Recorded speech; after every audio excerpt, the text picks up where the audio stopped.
Hello friends. हम लोग एक बार फिर से आपके सामने बायोलॉजी के क्लासेस में हम लोगों ने लास्ट आवर में जो क्लास करा था चैप्टर नंबर 1 को लेकर क्लास 12 के बच्चों के लिए जो बिहार बोर्ड से खास करके बिलोंग करते हैं, ठीक है, उन बिहार बोर्ड के बच्चों को लेकर बिहार बोर्ड का उतार निकला हुआ है। बिहार बोर्ड के बच्चों के लिए चैप्टर नंबर 2 से जो हमारा एमसीक्यू टाइप जो क्वेश्चन आ रहा है, तो हम लोग इस पर आगे डिस्कशन करने जा रहे हैं, ठीक है ना। तो यहाँ से शुरुआत करते हैं, यहाँ से हमारा टॉपिक शुरू होगा, ठीक है। हम लोग इस पे बात करेंगे। तो sexual reproduction in flowering plant, ये हमारे पास टॉपिक आ गया, sexual reproduction in flowering plant. तो हमें सबसे पहले ये बात तो ध्यान ही रखनी चाहिए कि इस चैप्टर में हम लोग को सेक्सुअल रिप्रोडक्शन के बारे में पढ़ना होता है। सेक्सुअल रिप्रोडक्शन वर्ड याद रखना है, सेक्सुअल। सेक्सुअल रिप्रोडक्शन का यहाँ मतलब हो गया कि यहाँ पर आपको दो पेरेंट चाहिए, दो पेरेंट चाहिए, ठीक है ना, दो पेरेंट चाहिए। यानी दो पेरेंट का मतलब हो गया, पेरेंट का मतलब एक मेल के फॉर्म में चाहिए पेरेंट और एक फीमेल के फॉर्म में चाहिए। दो पेरेंट की जरूरत होती है ना, दो पेरेंट मेल और फीमेल के फॉर्म में। और दो पेरेंट मिलकर एक बच्चे को जन्म देते हैं, संतान को जन्म देते हैं, तो ये सेक्सुअल रिप्रोडक्शन को रिप्रोड्यूस करता है, सेक्सुअल रिप्रोडक्शन को बताता है। बट यहाँ हम लोग पढ़ने जा रहे हैं, फ्लावरिंग प्लांट की बात करने जा रहे हैं, फ्लावरिंग प्लांट, ठीक है। ऑलरेडी आप डिटेल में पढ़ रखे हैं। फ्लावरिंग प्लांट जो होता है वह प्लांट किंगडम के अकॉर्डिंग पांचवा ग्रुप होता है, जिसको एंजियोस्पर्मिक पार्ट भी कहते हैं। और इस एंजियोस्पर्मिक पार्ट में फ्लावरिंग प्लांट आता है। और फ्लावरिंग प्लांट का मतलब एक ऐसा प्लांट जिसमें फ्लावर एक ऐसा स्ट्रक्चर होता है, फ्लावर यानी फूल जो होता है, पुष्प जो होता है, एक ऐसी संरचना होती है जिसके अंतर्गत उसके नर और मादा भाग होते हैं, यानी उसके मेल और फीमेल पार्ट्स होते हैं, ठीक है। तो हमारे पास यही चैप्टर है, चैप्टर नंबर 2। तो यहां से कंसर्निंग कुछ क्वेश्चन है एमसीक्यू, जिसपे हमारा फर्स्ट क्वेश्चन आ रहा है यहाँ पर, emasculation. Emasculation is related to, emasculation किससे रिलेटेड है? सबसे पहले इमैस्कुलेशन क्या होता है ये देख लीजिए। तो इमैस्कुलेशन के लिए एक छोटा सा डेफिनेशन जैसा आप याद कर सकते हो कि रिमूवल ऑफ, यहां ध्यान रख सकते हो, removal removal removal removal of male part, है ना, removal of male part, removal of male part from bisexual flower, from bisexual flower, ठीक है, bisexual flower, ठीक है। अगर कोई फ्लावर है जो बाइसेक्सुअल है, बाइसेक्सुअल का मतलब ये हो गया कि जैसे कि अगर हम फ्लावर की बात करते हैं तो फ्लावर में एक कलरफुल पार्ट हो गया, इसी फ्लावर में अगर हम बात करें तो यहाँ पर ये फीमेल वाला पार्ट हो गया, इसी फ्लावर में हम बात करें तो यहाँ पर ये जो है ये मेल वाला पार्ट हो गया। ये मेल, पिंक कलर से ये मेल वाला पार्ट हम रिप्रेजेंट कर रहे हैं, ठीक है। तो ये मेल वाला पार्ट जो होता है ना, यहाँ से इसको हटा देते हैं, मेल वाले पार्ट को क्या करते हैं, यहाँ से हटा देते हैं, रिमूव कर देते हैं। तो रिमूव होने के बाद, रिमूव होने के बाद जो फ्लावर है, रिमूव होने के बाद जो फ्लावर रहता है यहाँ पर, ठीक है ना, रिमूव होने के बाद सिर्फ फीमेल वाला पोर्शन रह जाता है, ठीक है, सिर्फ फीमेल वाला पोर्शन रह जाता है, यहाँ पर मेल पार्ट नहीं है। तो जब मेल पार्ट नहीं है तो यहाँ पर मेल पार्ट यहाँ से रिमूव हो चुका है। तो अब ऐसे फ्लावर को हम लोग इमैस्कुलेटेड फ्लावर कहते हैं, इमैस्कुलेटेड, इमैस्कुलेटेड, है ना, नरविहीन पुष्प के नाम से इसको जानते हैं, हिंदी में कह सकते हैं नरविहीन, है ना, नरविहीन। हिंदी मीडियम के बच्चे इसको अच्छे से याद कर सकते हैं, नरविहीन पुष्प की बात करते हैं जिसमें नर भाग नहीं होता है। तो इसमें कौन सा क्वेश्चन होगा, कौन सा आंसर इसमें होगा, ये हमें बताना है। कि अब कहता है कि इमैस्कुलेशन किस बात से रिलेटेड है। तो जब आप चैप्टर नंबर 2 पढ़ेंगे ना तो आपके पास एक टॉपिक आएगा आर्टिफिशियल हाइब्रिडाइजेशन, है ना, कृत्रिम निषेचन की यहाँ पर बात होती है। तो यहाँ पर आंसर यही वर्ड है, हाइब्रिडाइजेशन, इससे कंसर्निंग है, मास सिलेक्शन से नहीं है कंसर्निंग, क्लोनल सिलेक्शन से जुड़ा हुआ नहीं है, प्योर लाइन से जुड़ा हुआ नहीं है, हाइब्रिडाइजेशन से है। तो हाइब्रिडाइजेशन को लेकर हम लोग यहाँ पर पढ़ते हैं। तो emasculation is related to hybridization, ये हमारा फर्स्ट क्वेश्चन हो गया। फर्स्ट क्वेश्चन के अकॉर्डिंग हम ये बात पढ़ सकते हैं, देख सकते हैं, ठीक है। अब चलिए अब आगे बढ़ते हैं, हम लोग अगले क्वेश्चन की ओर बढ़ते हैं, ठीक है। हमारा नेक्स्ट क्वेश्चन आ जाता है, नेक्स्ट क्वेश्चन है question number 2, what is formed from megaspore mother cell, ठीक है। क्वेश्चन नंबर हमारा 2 आता है, what is form from megaspore mother cell. देखो MMC, MMC megaspore mother cell, तो मेगास्पोर मदर सेल से क्या बनता है ना, मेगास्पोर मदर सेल से क्या बनता है, व्हाट इज फॉर्म्ड, क्या बनता है फ्रॉम मेगास्पोर मदर सेल। ठीक है, तो सीधी सीधी यहाँ पर याद रखना है मेगास्पोर मदर सेल, यहीं से आंसर आता है, मेगास्पोर मदर सेल से मेगास्पोर का ही फॉर्मेशन होता है। ठीक है, जब आप पढ़ते हो फीमेल के पोर्शन को लेकर तो आपको याद होगा यहाँ पर कि मेगास्पोर मदर सेल कहाँ होता है। तो जैसे कि अब आप जब ओव्यूल का स्ट्रक्चर पढ़ते हो, ओव्यूल का स्ट्रक्चर, तो ओव्यूल के स्ट्रक्चर में ये न्यूसेलस पोर्शन होता है ना, ये ऐसा स्ट्रक्चर होता है ना, यहाँ पे इसको हम लोग न्यूसेलस कहते हैं। क्या कहते हैं, न्यूसेलस कहते हैं। ठीक है, अब ये न्यूसेलस वाले पोर्शन से एक सेल निकालकर अगर आगे डेवलप करें तो यहाँ से इसके बारे में स्ट्रक्चर यहाँ डेवलप होता है, इसी से बात करेंगे हम लोग। तो यहीं पर होता क्या है कि एक सेल है, ठीक है, एक सेल है, इसको हम अगर एमएमसी कहते हैं, मेगास्पोर मदर सेल, इसमें मियोसिस सेल डिवीजन होता है। मियोसिस सेल डिवीजन का मतलब सेल डिवीजन दो बार होता है, जिससे यहाँ पर दो सेल्स का निर्माण हो जाता है। इस दो सेल को हम लोग डियाड कह सकते हैं, डियाड कहते हैं। फिर दूसरा डिवीजन होता है कंटिन्यू, जिससे कि चार सेल का फॉर्मेशन हो जाता है, चार सेल। ठीक है, चार सेल में क्या होता है कि इसमें से तीन सेल जो होता है इनएक्टिव फॉर्म होता है और एक जो सेल होता है ये एक्टिव होता है, यानी कि फंक्शनल होता है, ये फंक्शनल होता है। ठीक है, फंक्शनल होने का मतलब क्या गया कि यही मेगास्पोर का निर्माण करता है, मेगास्पोर। ठीक है, मेगास्पोर हिंदी में गुरु बीजाणु भी इसको कहते हैं, और यही मेगास्पोर आगे चल के एम्ब्रियो शैक का निर्माण करता है, एम्ब्रियो शैक। ठीक है, एम्ब्रियोजेनेसिस टॉपिक जब आप पढ़ोगे तो इसमें आपको समझ में आएगा।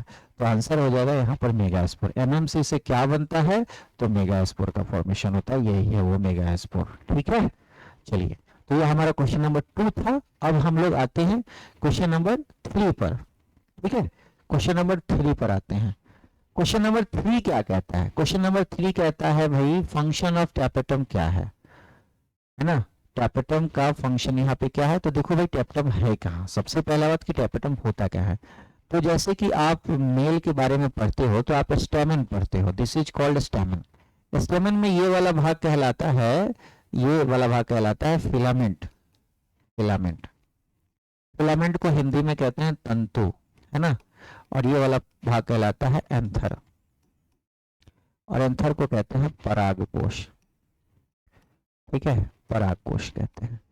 अब इसी एंथर का जब हम टीएस स्टडी करते हैं, टीएस है ना, टीएस, तो टीएस स्टडी करते हैं तो हमारे को ये स्ट्रक्चर ऐसे मिलता है, और इसी स्ट्रक्चर के इनसाइड में हम लोगों को एक राउंड शेप स्ट्रक्चर यहाँ पर आता है जिसको हम टैपेटम कहते हैं। इसको क्या कहते हैं, टैपेटम। ठीक है, और इसी टैपेटम के बारे में यहाँ पे क्वेश्चन दिया है, जिसके अंदर बनता है स्पोरोजिनस टिश्यूज, स्पोरोजिनस सेल्स का निर्माण होता है, टिश्यूज का निर्माण होता है, और इसी स्पोरोजिनस से पॉलन ग्रेन का डेवलपमेंट होता है ना। स्पोरोजिनस टिश्यू कह लो चाहे स्पोरोजिनस सेल्स कह लो, एक ही बात हो गई। और इसी से आगे चल के पॉलन ग्रेन का निर्माण होता है। ठीक है, तो ये यहाँ क्या करता है, तो इसको न्यूट्रिशन प्रोवाइड करता है, न्यूट्रिटिव होता है ये। ठीक है, तो यहाँ आंसर हो जाता है न्यूट्रिटिव, आंसर हो जाएगा बी। तो इसको लेकर हम लोग पढ़ते हैं। तो ये हमारा क्वेश्चन नंबर 3 था, फंक्शन ऑफ टैपेटम को लेकर। क्या फंक्शन होता है इसका, तो न्यूट्रिटिव फंक्शन होता है टैपेटम का। चलिए अगले क्वेश्चन पर आते हैं हम लोग। हमारा नेक्स्ट क्वेश्चन है क्वेश्चन नंबर 4, कहता है इन एंजियोस्पर्मिक प्लांट। एंजियोस्पर्मिक प्लांट का मतलब हो गया फ्लावरिंग प्लांट, पहला पॉइंट तो यही है, एंजियोस्पर्मिक प्लांट यानी फ्लावरिंग प्लांट, यानी जिसमें फ्लावर होता है। Male gamete is formed by the division of, male gamete किसके डिवीजन से डेवलप होता है। फिर से ध्यान देना है, फ्लावर वाले प्लांट में मेल गैमेट किससे बनता है, ये बात हम लोगों को पढ़ना है यहाँ पर। तो यहाँ पर देखो बाबू, जैसे कि अगर हम लोग बात करते हैं सबसे पहला बात कि मेल गैमेटोफाइट क्या है ना। तो मेल गैमेटोफाइट जब हम पढ़ते हैं तो मेल गैमेटोफाइट में आप बढ़िया से जानते हो कि दो तरह के सेल्स होते हैं, दो तरह के सेल्स होते हैं। ठीक है, दो तरह के सेल्स होते हैं। एक ये बड़े वाले सेल्स को हम लोग कहते हैं, ये वैसे ये पॉलन ग्रेन है, क्या है जी, पॉलन ग्रेन है, पॉलन ग्रेन। पॉलन ग्रेन का अर्थ हो गया परागकण। बाहर वाले कवर को एक्साइन अंदर वाले को इंटाइन कहते हैं, और ये वाला जो सेल है इसको वेजिटेटिव सेल कहते हैं, वेजिटेटिव सेल, ठीक है। और फिर ये वाला जो सेल है, ये वाला, ये छोटा वाला येलो कलर के बॉक्स में, इस छोटे वाले सेल को हम लोग कहते हैं जनरेटिव सेल। यही है वो छोटा वाला सेल जिसको कहते हैं जनरेटिव सेल। यही जनरेटिव सेल आगे चल के मेल गैमेट का निर्माण करता है, ठीक है। तो एंजियोस्पर्मिक प्लांट में यानी कि फ्लावर वाले प्लांट में मेल गैमेट का फॉर्मेशन जनरेटिव सेल से होता है, ठीक है। तो हम लोग इसके बारे में पढ़ते हैं, ठीक है ना। चलिए आते हैं हम लोग अगले क्वेश्चन, क्वेश्चन नंबर 5 पे, ठीक है। क्वेश्चन नंबर 5 पर आते हैं हम लोग। 5 नंबर क्वेश्चन कहता है पॉलन ग्रेन। पॉलन ग्रेन क्या है भाई? तो पॉलन ग्रेन को हम लोग क्या कहते हैं? पॉलन ग्रेन रिप्रेजेंट, सीधा क्वेश्चन है, pollen grain is called male gametophyte. अभी थोड़ी देर पहले आपको बताए हैं दिस इज पॉलन ग्रेन, है ना। तो इसके अंदर मेल गैमेट बनता है, इसी की हेल्प से मेल गैमेट बनता है, तो ये मेल गैमेटोफाइट स्ट्रक्चर आ जाता है, ठीक है। तो यहाँ पर सीधे सीधे आंसर हो जाता है मेल गैमेटोफाइट, याद कर लेना है, ठीक है। चलो क्वेश्चन नंबर 6 पर आ जाओ। क्वेश्चन नंबर 6 क्या है? कहता है कि फीमेल गैमेटोफाइट, उधर मेल गैमेटोफाइट था या फीमेल गैमेटोफाइट है। तो देखो मेल गैमेटोफाइट, देखो मेल गैमेटोफाइट के पर हमने तो लिख दिया था, गैमेटोफाइट पर हमने लिख दिया था कि भाई पॉलन ग्रेन होगा, पॉलन ग्रेन होता है, पी ग्रेन शॉर्ट में लिख दिया हमने, यानी परागकण। उसी तरह फीमेल गैमेटोफाइट की अगर हम बात करें, फीमेल गैमेटोफाइट, तो फीमेल गैमेटोफाइट को हम बात करते हैं एम्ब्रियोशैक, एम्ब्रियोशैक, एम्ब्रियोशैक को फीमेल गैमेटोफाइट कहते हैं। अगर इसका फिगर आप देखोगे, यहाँ पर 3 एंटीपोडल सेल्स का निर्माण होता है, यहाँ पर एक एग सेल बनता है, इधर बगल में सिनर्जिड सेल, बीच में 2 पोलर न्यूक्लियाई, और ये एक सेंट्रल सेल का डेवलपमेंट करता है, ठीक है। This is called embryo sac. कहाँ होता है ये? तो एम्ब्रियोशैक होता है कि जैसे आप ओव्यूल की बात करते हो, ओव्यूल, तो ओव्यूल के माइक्रोपाइल एंड पर यहाँ पर ये एम्ब्रियोशैक होता है, जिसके अंदर एक सेल का डेवलपमेंट होता है। तो आंसर क्या हो जाएगा? एम्ब्रियोशैक। फीमेल गैमेटोफाइट क्या होगा? एम्ब्रियोशैक होगा, ठीक है। चलिए अगले क्वेश्चन पर आते हैं हम लोग। Question number 7। क्वेश्चन नंबर 7 क्या है? What is polarity level of the chromosomes in endosperm of angiospermic plant? Angiospermic plant बार बार बता रहे हैं, फ्लावरिंग प्लांट को एंजियोस्पर्मिक प्लांट कहते हैं, और एंडोस्पर्म का डेवलपमेंट कैसे होता है। देखो क्या होता है कि पॉलन ग्रेन के हेल्प से 2 मेल गैमेट्स बनते हैं। तो एक मेल गैमेट जो होता है ना, एक मेल गैमेट फ्यूज होता है एग सेल के साथ, जो एम्ब्रियोशैक के अंदर होता है, ठीक है, एग सेल के साथ, और बनाता क्या है? जाइगोट, ठीक है। और दूसरा जो मेल गैमेट होता है ना, वो फ्यूज्ड होता है सेंट्रल सेल के साथ, सेंट्रल सेल के साथ, जिसमें 2 पोलर न्यूक्लियाई होता है, 2 पोलर न्यूक्लियाई। तो यहां बनाता है एंडोस्पर्म।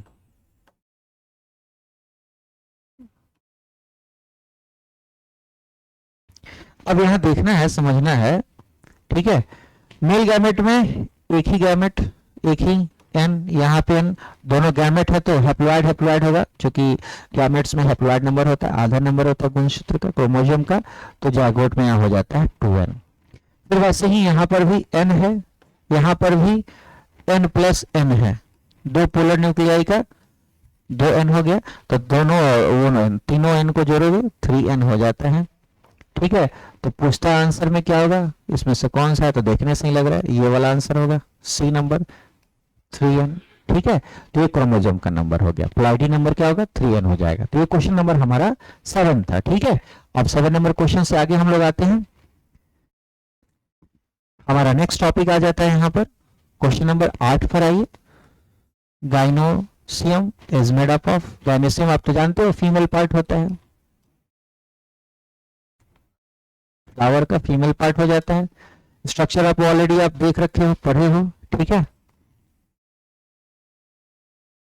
ओवरी, स्टाइल, स्टिग्मा, लिखे देते हैं। ओवरी 3 पार्ट है, तो स्टिग्मा है, स्टाइल है, ओवरी है, यानी आंसर कौन सा होगा? ऑल ऑफ दिस, ठीक है। गाइनोसियम हो गया। तो बहुत सिंपल सा क्वेश्चन आता है, इस पर आप कर सकते हो, ठीक है ना। चलो उसी तरह मेल का अगर बात करें जाए तो मेल में तो ऑलरेडी फिगर आप बना रखे हो, एंथर और उसके बाद फिलामेंट। चलिए क्वेश्चन नंबर 9 पर आते हैं, parthenogenesis. Parthenogenesis is common in, parthenogenesis किसमें कॉमन है, ठीक है। तो यहां पर सीधा सीधा आंसर क्या होगा, पार्थेनोजेनेसिस आपको ऑफ्यूरा में होगा। इसको याद कर लेते हैं क्योंकि इस समय पार्थेनोजेनेसिस होता ही नहीं है। पार्थेनोजेनेसिस का मतलब क्या होता है कि सीधे सीधे एक सेल बिना फ्यूजन के ही, एक सेल बिना फ्यूजन के ही ग्रो हो जाता है ऑफ स्प्रिंग के फॉर्म में, ठीक है ना, इसी को कहते हैं। डिटेल में कभी इसके बारे में टॉपिक पढ़ेंगे तो हम लोग जानेंगे। तो बहुत आसान क्वेश्चन है, क्वेश्चन नंबर 9, ठीक है, सीधे सीधे याद कर लेने की चीजें हैं, ठीक है। तो हमारा अब अगला क्वेश्चन जो आ रहा है उस अगले क्वेश्चन पे हम लोग थोड़ा आते हैं। क्वेश्चन नंबर 10 है। 10 नंबर क्वेश्चन कहता है flowers of vallisneria species, flowers of vallisneria. ये आप जब पढ़ेंगे पॉलिनेशन टॉपिक है ना, पॉलिनेशन टॉपिक चैप्टर में बुक में, तो पॉलिनेशन टॉपिक में आपको पॉलिनेशन एजेंट वगैरह के बारे में आपको पढ़ना है कि कैसे कैसे पॉलिनेशन होता है। तो वाटर के थ्रू पॉलिनेशन होना है, एयर के थ्रू पॉलिनेशन होना है, इंसेक्ट के थ्रू पॉलिनेशन होना है, 3 तरह से काफी डिटेल में आपको पढ़ना पड़ता है, ठीक है। तो यहाँ पर वैलिस्नेरिया के बारे में हम लोग जान लें तो वैलिस्नेरिया एक एक्वेटिक प्लांट होता है, एक्वाटिक, एक्वेटिक प्लांट होता है। एक्वेटिक प्लांट का अर्थ हो गया जलीय पौधा, जलीय पौधा। ये पानी में डूबा हुआ रहता है, ठीक है। तो पानी में डूबा हुआ है तो पानी के लहरों के साथ इसका परागकण यानी कि पॉलन ग्रेन एक पार्ट से दूसरे पार्ट में जाएगा। तो यहाँ पर पॉलिनेशन किसके थ्रू होना है, तो पानी के थ्रू होना है, तो हाइड्रोफिलस इसका मेन आंसर हो जाएगा, ठीक है ना। एनिमोफिलस नहीं होगा क्योंकि एनिमोफिलस का मतलब हो गया पॉलिनेशन बाय एयर, है ना, बाय एयर हो गया। ये पॉलिनेशन एंटोमोफिली है ना, तो ये हो जाता है बाय इंसेक्ट, ठीक है। जूफिलस यानी बाय एनिमल्स, सबके थ्रू अलग अलग होता है। By water, hydrophilous by water, ठीक है। तो यहां पर एक्वेटिक प्लांट है, जलीय पौधा है, तो इसमें वाटर के थ्रू होता है, ठीक है। तो ये हमारा टॉपिक है। क्वेश्चन नंबर 10 हो गया, बहुत आसान था, सीधे सीधे याद कर सकते हैं आप इसको, ठीक है। और अब हमारा एक लास्ट क्वेश्चन है, क्वेश्चन नंबर 11 है। ये थोड़ा नंबरिंग गलत हो गया है, ठीक है। क्वेश्चन नंबर 11 का poly embryony occurs, poly embryony किसमें होता है, ठीक है। तो पॉली एम्ब्रियोनी के लिए आप सीधे सीधे याद कर सकते हैं आंसर साइट्रस फ्रूट को लेकर, ठीक है। तो एक एक करके इसमें पढ़ेंगे। पॉली का मतलब बहुत सारा होता है जिसमें बहुत सारा एम्ब्रियो बने, एक एम्ब्रियो नहीं, एक ही जगह बहुत सारा एम्ब्रियो बनता है। तो साइट्रस फ्रूट में यहाँ पर ऐसा बनता है, ठीक है। तो इसको डायरेक्टली याद किया जा सकता है। ये क्वेश्चन नंबर 11 के रूप में आप सीधे सीधे इसको आप याद कर लो, इससे आपका ये टॉपिक हो जाता है। तो लगभग 10-11 क्वेश्चन हो गया यहाँ पर, आप इतना रिवाइज करिए, ठीक है। फिर हम लोग अगली क्लासेस में और इसके क्वेश्चंस को लेकर हम लोग पहुंचते हैं आपके पास, और सारे क्वेश्चंस होंगे तो फिर हम लोग उसको करेंगे, ठीक है। और इसमें कोई दिक्कत हो तो भी बताइए, और कुछ अच्छा लगता हो तो भी बताइए, ठीक है। Thank you.